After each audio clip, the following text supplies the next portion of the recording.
Hey guys, today we're going to review this Oraimo Space Heater, and stay tuned because we're going to get this unboxed and check out all the features that it has. And this is what this space heater looks like. In my opinion, it looks super sleek and modern, and something I really like about this as well is that it is very light. So you can really put this anywhere you want.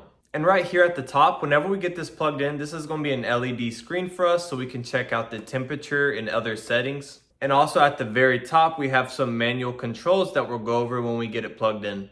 Also in the box, we're given a nice little user manual, and it does come with a remote right here, which makes it super easy to use, especially if you don't feel like getting up and changing the temperature manually. Now let's go ahead and get this plugged in. Now that we have the space heater plugged in, let's go ahead and check out some of the controls. As we can see here on the top, here is the power button.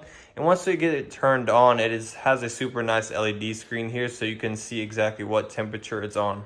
We have a plus arrow to turn up the temperature, and we have a minus arrow to turn down the temperature. And as you can take a listen here, it is not that loud at all. This button here on the bottom right allows the fan to turn left and right.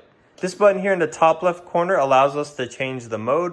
Right now it's on eco, so it's going to use the least amount of energy. We have a high mode where it uses the most, and then we have a low mode where it uses in between eco and high.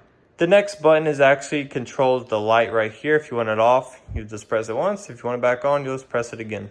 The next button here, the moon, actually is a sleep mode. So whenever we press it, if you give it a few seconds, the LEDs will turn off so you're not seeing anything when you're going to sleep. And last but not least, in the top right corner, we have a timer button. Every time we press it, it'll go up an hour. And let's say we don't want it to stay on a timer at all. We can just keep going up until it turns off, and then that means the timer is off. And now if we take a look here at our remote, we have less options, but it really does everything you want it. We have our power button here, our oscillation button. That way it can turn from left to right. You can control the temperature hitting the minus and addition button. We can change it to night mode. We can turn on a timer. And this button in the middle allows us to change from eco to low to high.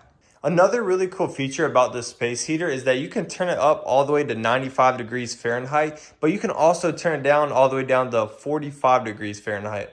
This is probably one of the most advanced space heaters I've seen, and I would highly recommend it if you're looking for one for the winter.